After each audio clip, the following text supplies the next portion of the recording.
ये काम तो बहुत अच्छा कर चुके हो आप कि आपने टाइमली कोचिंग स्टार्ट कर दी। ये आपका अच्छा डिसीजन है, क्योंकि देखो 12th में सभी कोचिंग लेते हैं, है ना। और आपको पता है कि कंपटीशन इतना ज़्यादा है, तो डेफिनेटली आपको एक्स्ट्रा हेल्प की ज़रूरत है। It's a good decision, no doubt. But केवल कोचिंग ज्वाइन करना इज़ नॉट इनफ। अगर आप कोचिंग ज्वाइन करते हो तो आपको डे 1 से ही सीरियसली उसको लेना है। बच्चे देखो, मेरा इतने सालों का एक्सपीरियंस है और मैं आपको बता रहा हूँ 90% बच्चे, बहुत बड़ा डेटा बता रहा हूँ मैं आपको, 90% बच्चे मालूम है क्या करते हैं, कोचिंग ज्वाइन कर लेते हैं और उसके बाद वो कैजुअल एटीट्यूड से चलते हैं और सीरियसली पढ़ाई करते नहीं है, प्रॉपर होमवर्क नहीं करते, रिवाइज नहीं करते, एक्स्ट्रा पैसा भी खर्च कर देते हैं और उसके बाद भी उनका रिजल्ट कोई अच्छा नहीं आता है, वही एवरेज रिजल्ट वही चलता रहता है। फिर वो क्या करते हैं लास्ट में, जब प्री बोर्ड में क्या होगा, जब इमरजेंसी लैंडिंग हो जाएगी, या तो फेल हो जाएंगे कोचिंग ज्वाइन करने के बाद भी, और या फिर वो क्या करेंगे, बहुत ही खराब मार्क्स आएंगे उनके, और फिर जब पेरेंट्स टीचर उन पर अटैक करेंगे फिर वो एकदम से सीरियस होंगे, और वो लास्ट के 3-4 महीने में अब पढ़ाओ सर हमारे को, अब आप 2 घंटे क्लास ले लो, 4 घंटे क्लास ले लो सर, अब हम पढ़ेंगे सर, अब हमें पढ़ाओ, ये करो वो करो। अरे भैया आपको इतनी टेंशन लेने की ज़रूरत ही नहीं थी।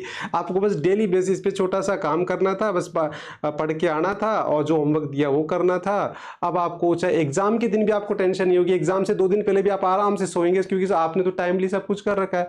तो प्लीज़ आप लोग ये मत करना। कोचिंग ज्वाइन किया अच्छी बात है, बट वो बेकार हो जाएगा अगर आपने इसको डेली बेसिस पे नहीं किया, ओवरलैपिंग आपने कर ली, पढ़ाई नहीं करी और रिवाइज नहीं किया टाइमली।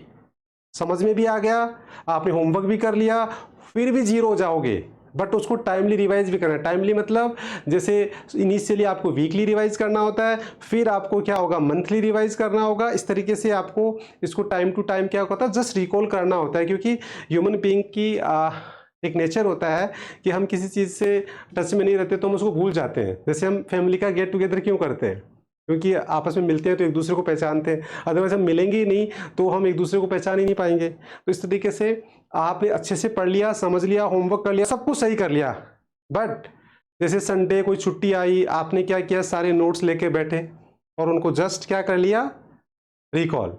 बस आपको रिकॉल ही तो करना है, हाँ कंफर्म करना है कि यार मैं भूल तो नहीं रहा हूँ, भूल तो नहीं रही हूँ। बस वो चीज़ बहुत स्मार्ट स्टडी का सबसे इंपॉर्टेंट पार्ट होता है, टाइमली रिवीजन। स्मार्ट स्टडी का है, हार्ड वर्क का मतलब कि आप हर बार उतनी एनर्जी लगाओ।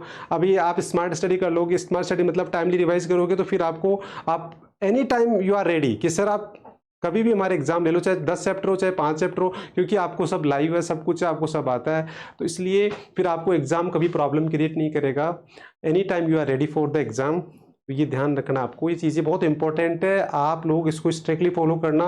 बिलीव मी, 12th में मैं एक ही बात बोलता हूँ हमेशा बच्चे को, first day is the last day. इसका मतलब आपको आज पढ़ाया उसको आज ही हमें कंप्लीट करना है, उसकी ओवरलैपिंग हमें कैरी फॉरवर्ड नहीं करनी है, ये ध्यान रखना है, ठीक है।